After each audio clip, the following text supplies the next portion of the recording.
Things have changed since Lily was born. I used to see Mark's face light up when I walked into a room. Now, I'm lucky if I get a grunt before he buries his nose back into his phone. His job's the same, maybe even less stressful than before, but something in him switched off the day we brought her home. Another painting, Grace? What's that, the third this week? Mark's voice would grip the air, sharp and sneering whenever he watched me set up my easel. He used to admire my work, even had my best piece framed in his office once. Not anymore. Yeah, so? It's not like I'm spending your money, I'd answer, trying not to let him see the tremble in my hands, keeping my focus on mixing the blues and yellows on my palette.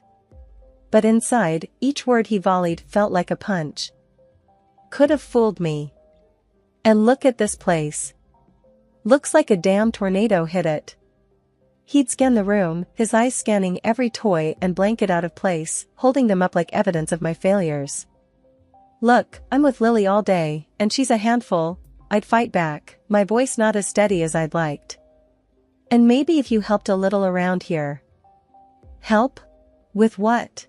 You're home all the time, you deal with it. That was our deal, remember? I make the cash, you handle the rest. Not my fault you can't manage. He'd cut me off, leaving no room for argument. Every night ended the same, with him turning away and dismissing me with a scoff. When he left for work, Lily would tug at the hem of my shirt, her little eyes confused. Daddy mad? She would ask, her tiny lips quivering at the thought. No, baby, Daddy just has a lot on his mind. Here, help Mommy choose the colors, yeah? I'd pull her into my arms, trying to smile for her sake, guiding her hand to pick out colors. Together, we'd paint, and for a while, the bitterness in Mark's tone would get drowned out by her laughter and our shared world of color. I knew my paintings were good, not because I was full of myself, but because they were the only thing I had left from a time when I felt confident, vibrant. That evening, when Mark came home, I did what I always did. I tried to greet him with a warm dinner, a clean house, and Lily squeaky from her bath and dressed in her best pajamas. Hey, I said, the smell of roast chicken trailing behind me. How was your day? He grunted in reply, shrugging off his coat and throwing it over the couch. His eyes caught mine, then the easel set up in the corner of our living room.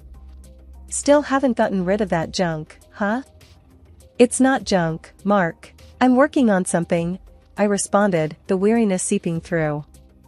Looks like a waste of time. And money. You could be doing something productive, you know. He walked past me to the fridge, not waiting for an answer. Productive seemed to mean anything that made money or made his life easier. I wasn't doing either to his liking, I guessed. I am doing something, I said, my voice firmer now. I'm raising our daughter and keeping our home. And I'm trying to hang on to something that matters to me. My painting matters to me, Mark. He didn't even pause, just popped open a beer and drank deeply. Call it what you want, Grace. To me? Looks like you're just filling time, making a mess I'll have to pay someone to clean up. I felt the sting. Not from the unkindness of the words, I was getting used to that, but from the dismissal of my dreams, my passion. There wasn't a place for them in Mark's world anymore. Dinner's ready, I called out, in what felt like a weekly performance, standing with quivering hands as I served the meal. Mark's parents, seated like judges at the head of the table, barely noticed my effort to create a warm, hearty meal. Their eyes were fixed on the easel by the window. What's this then? Mark's dad, George, a broad man with a voice that filled the room, jabbed a finger towards my unfinished painting. Oh, that's just something Grace has been fooling around with, Mark chuckled, waving a dismissive hand before taking his seat. Real high-class stuff, right? Laughter rang out, and it twitched at my nerves, laughter that didn't reach their eyes.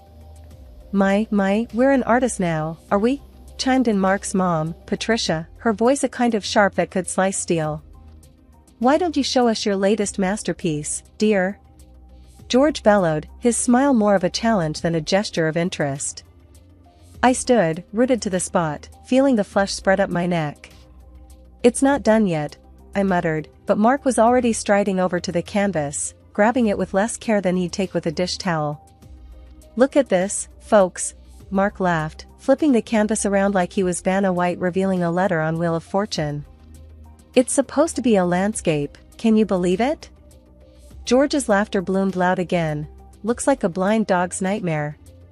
Patricia tooted, shaking her head, her nostrils flaring with each chortle. "Why waste your time with this, hobby? Get a job or do something, anything, productive." "As if any place would hire her," Mark snorted, setting the painting back with a thud that made my heart sink. "The job market's tough out there, and well, look at her." I swallowed, hard. My hands clenched into fists at my sides. "I do plenty. I take care of Lily, and this house, and—" My words faltered under their collective stare. Patricia poked at the food with her fork as if she suspected it was poisoned. "Taking care of your family is the least you can do," she sniffed, "but honestly, Mark, if you'd married someone with a little ambition." They went on, tearing strips off me with every word, while I just stood there. The room closed in, their words pressing on my chest, squeezing the air from my lungs. I felt myself slipping away, becoming smaller, insignificant in this grand performance of theirs. Something in me snapped. As soon as the meal ended, with a fake tremor in my voice, I excused myself, marched up the stairs, not looking back, and locked myself in the bedroom. "Grace?" Mark's voice climbed up the stairs, maybe half an hour later, cracking through the door. "You coming back down? We need to clear the table." I didn't respond. I couldn't. If I opened my mouth, a scream or a sob would have come out, and I wasn't going to give them the satisfaction of hearing my break. I scrolled through my bank app, a frown etching deeper lines on my face. Our account was looking dire again this month, and the grocery list wasn't getting any shorter. Lily needed new shoes, too. She was sprouting like a weed. Mark's voice tumbled in from the living room. "Grace, why is there a charge for $48.95 from Martin's Art Supplies?" "Just picked up a few things," I said, tapping through the app to transfer what remained of my personal savings to cover it. I needed them. Needed? Come on, Grace. That's money we could have put towards something important, isn't it? His voice was flat, bored even, with a hint of something else. Was it disappointment, frustration? I sighed. "Art is important to me, Mark. The same way your golf is important to you." I didn't mention the fact that his golf clubs cost more than a year's worth of my supplies. "Yeah, but golf is networking, it's part of my job. What does your painting get us?" "A cluttered house and wasted cash," he said, grumbling. "It gets me through the day," I murmured, feeling that old, familiar tug-of-war in my chest. Mark snorted. "Through the day? We have to be smart about money, not just spend it on whatever gets us through the day. Budget, Grace. Budget." That word felt like a choke chain. "I pay for my art supplies with my own money, Mark. The money I had before." I trailed off, not wanting another fight. My before was a long-gone chapter, one that contained a job, independence, and a once-shared dream of my own gallery. "Your money's our money, isn't it?" he shot back, the insinuation that my financial independence was history, clear in his tone. "And that your money is running out fast. What then?" Later at the store, I chose the cheaper brands, counting every cent, every compromise. With the rest, I bought the smallest tubes of paint, the ones I could slip into the cart without raising eyebrows. Back home, I unpacked the bags with robotic precision, every item a testament to our tightrope walk above financial ruin. "Putting back some luxuries, are we?" Mark commented, his gaze landing on the no-name cereal and store-brand pasta. "Yes, tightening the belt," I answered without looking at him, hiding the receipts, a paper trail of my crimes. He hummed, rummaging through the bags like an investigator looking for a slip-up. "Where are the Greek yogurts you like? And isn't this the cheap coffee?" I shrugged, busying myself with placing a can of tomatoes in the pantry. Prices went up. Had to make some cuts.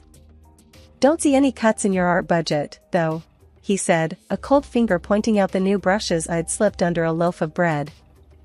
I turned to him, meeting his eyes for the first time since the conversation began. This keeps me sane, Mark. My art keeps me sane. My voice was firm, and I clenched my fist around the countertop to stop the shake in my hand. Well, sanity's quite the luxury item these days, eh? He nodded towards the brushes, his words deliberate, biting. That night, I painted not out of passion, but frustration. Each stroke was a challenge, a cut from our personal budget to fit it within the constraints of Mark's expectations. But as I worked, I remembered a time when these brushes were a joy to hold, not a weapon I had to defend. Mark was somewhere across the country, tangled up in business trip meetings when he decided to drop the latest task on me. His voice buzzed through my phone, sounding like he was already out the door before he even finished his sentence. Grace, you gotta pull together a birthday present for my boss's wife, Clara. Her big day's in a week. Okay, do you have any cash set aside for that? I asked, squinting at our already tight budget on my laptop screen. Nah, you figure it out. Just make it look like we put some thought into it, he muttered, sounding distracted. Hang on, you want something nice, but I'm supposed to magic up the funds for it? I could feel the heat rising in my cheeks. You always find a way. Make it happen, Grace. And with that cheery little line, he was gone. I let out a long, slow breath, closing my eyes and trying to push back the frustration gnawing at my last nerve. Didn't have the cash, but I needed something that would knock Clara's socks off. No pressure, right? After a deep dive into Clara's online world, it was clear she had a thing for art. Her feed was full of gallery visits, pictures of canvases that probably cost more than our car. She even had photos with artists, talked about supporting the arts, patronage and all that jazz. An idea sparked, and I grabbed it before it could blaze out of my mind. A painting, from me. I had the paints. I had the canvas. I sure as hell had the motive. I'd give Clara something no one else could, not off some high street. I spun the idea in my mind, letting it settle. I could picture the brush strokes already, feel the drag of bristles against canvas. It would be personal, and it'd be free. Bonus. A painting, then. Decision made. I was going to need every minute of every day if it was going to look anything like the kind of stuff Clara posted. I pulled out my old easel, set it up in the living room, and got to work. All the while, fingers crossed that my little slice of creativity would cut it in the high-stakes world of business birthday gifts. Day 1 postmarks bombshell. I'm standing in the middle of my makeshift studio, a corner of the dining room I've cleared out, pushing the table against the wall. The morning light streaming in, kinda highlighting the chaos of my art supplies spread all over. Mommy, what's all this? Lily, my 6-year-old, parks herself right in the middle of the chaos, her eyes as round as the splattered paint drops on the floor. Mommy's gotta make a birthday present, baby. I reply, rifling through old brushes with bristles stiffer than my back feels. For who? She picks up a brush, examining the crusty edges like a pro. For a lady Daddy works with, I explain, snatching the brush from her before it becomes a makeshift sword or fairy wand. Lily's forehead scrunches up in confusion. But why can't Daddy buy something? Lily, go watch your cartoons, will ya? I need to think. I'm not in the mood to unpack the complexities of our bank account or my marriage to a kindergartner. Grumbling something under her breath, sounding too much like me for comfort, she trots off to the living room, leaving me to my quandary. The week grinds by. I'm pulling double shifts, daytime mommy, nighttime Picasso. The canvas starts to fill, taking on a life of its own. Something abstract, something that feels kind of like the whirlwind that's my life lately. I don't hear a peep from Mark. No check-in calls, not even a text asking how it's going. Guess he's too wrapped up in his charts and deals, and whatever he does that's too important to ring his wife. Lily, on the other hand, is my tiny shadow, always creeping back to watch me paint. You're really good, Mommy, she says on what, day 4? You should draw stuff more. I smile because that's probably the best review I'll ever get. Think so, huh? Maybe I will. The night before the big reveal, the painting's finally staring back at me, done. It's not just art, it's everything I haven't been able to say or do, all poured out onto canvas. I can't sleep that night, tossing and turning, thoughts swirling in my head. What if Clara hates it? What if Mark thinks I've wasted my time? What if? But the morning comes, clear and bright. The painting's wrapped up, no fancy paper, just brown parcel stuff, but neat. A nice bow from Lily's hair ribbons, because why not? So, there I was, at the boss's wife's birthday bash, my arms wrapped tight around a package, the painting I hoped would be a hit. I slid through the crowd, eyes low, wishing I could blend into the wallpaper. Mark was there too, just flown in hot from his latest trip, looking every inch the man who had it all, except the picture-perfect trophy wife. His eyes swept over the women, polished and perfect in their cocktail dresses, then landed on me like a ton of bricks. I saw that look on his face, like he just bit into a lemon. He looked me up and down and shook his head just enough so only I'd notice. The room faded a bit, like someone turned down the volume on the party, and all I could hear was my heartbeat in my ears. Then his gaze zeroed in on the parcel, all wrapped up and nestled in my shaky grip. His eyes flashed, and oh boy, I knew that look. I saw the storm brewing before the first word even shot out. "What's that?" he spat, barely keeping a lid on it. I pulled the package closer, as if I could shield it, and me, from what was coming. "It's a gift. My painting." The words barely had a chance to hang in the air before his voice boomed. "A painting? You're kidding, right?" It was loud, loud enough to catch a few glances our way. I tried to shush him with my eyes, but he was past caring. "You actually think this is okay? To hand her a piece of amateur hour?" The whispers around us started like the start of a rain, soft but getting stronger. "Mark, please, not here," I begged, my cheeks flaming up something fierce. "Did you lose your mind?" he roared, and the room didn't just pause, it froze. "You make us look like fools." By now, we were the main event. Eyes flicked to us, then away, then back again like they were watching tennis. I shrank, wished I could melt right into the floorboards. His face was a shade of red I'd only ever seen on traffic lights. "Great, just great, Grace," he vented, throwing his hands up. "You don't think, do ya?" The heat in my face told me I was blushing, and not in a cute way. My hands shook, but I hugged the painting tighter, 'cause what else was there to hang on to? I took a breath, tried to remember why I thought this was a good idea. "Now everyone's gonna have a go at us, thanks to you and your dumb idea," he added, sharp as a knife, for anyone still pretending they weren't listening. My mouth opened, words ready to tumble out, to defend or maybe just to tell him to put a sock in it. But what was there to say with the whole room's eyes burning holes into us? Instead, I just stood there, the fool he called me, wishing the ground would do me a favor and swallow me whole. The laughter after Mark's outburst felt like daggers. Even with the room spinning, I caught the boss's eye. He was just watching, all quiet, with something like confusion on his face.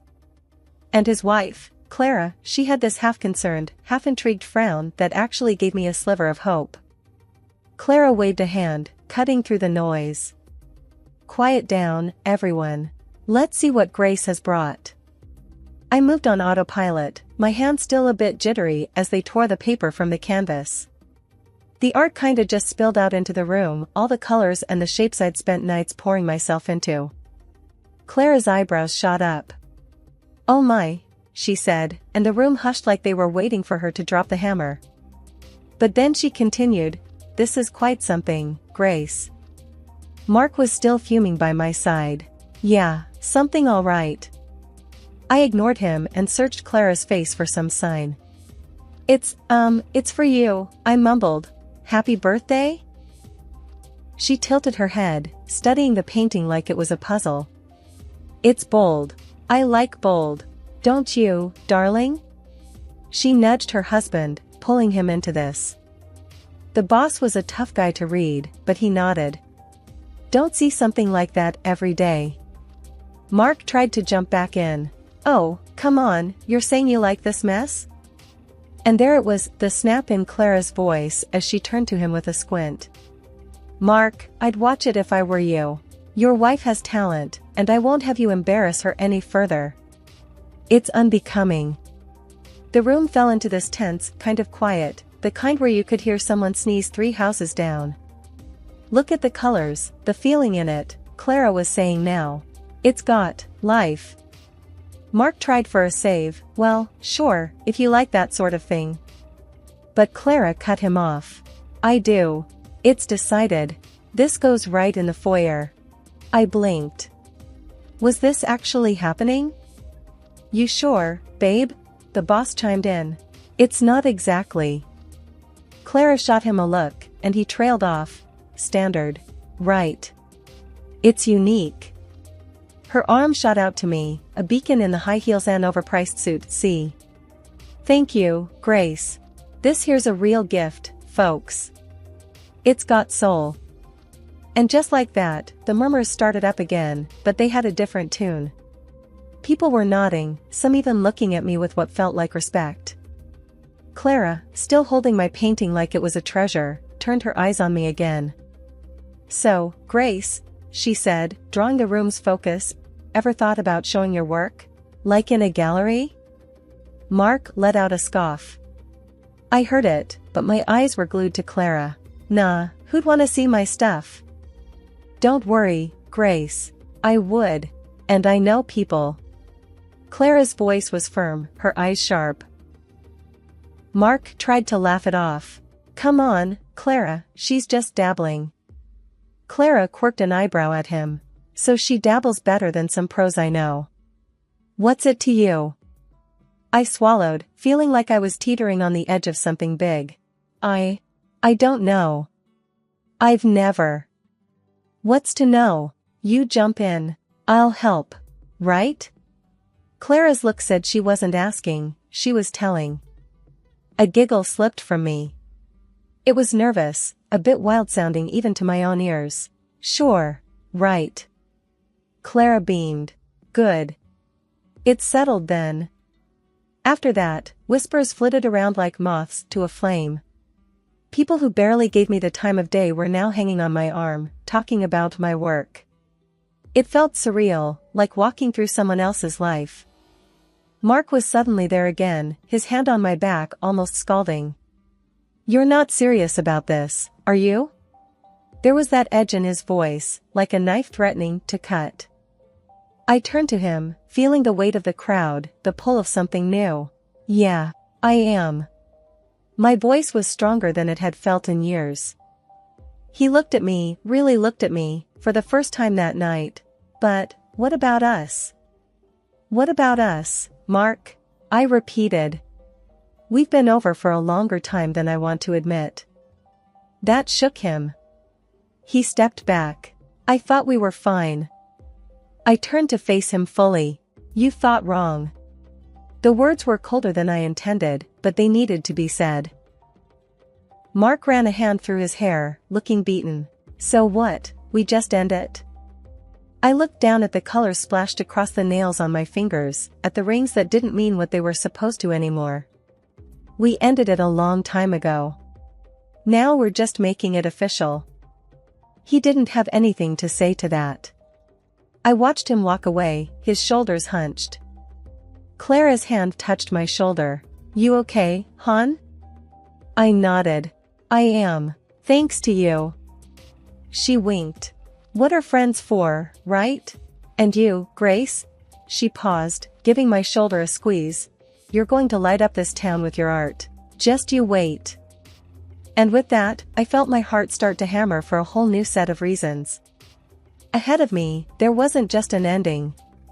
There was a beginning, and it was painted in the boldest colors I could imagine. Lily and I?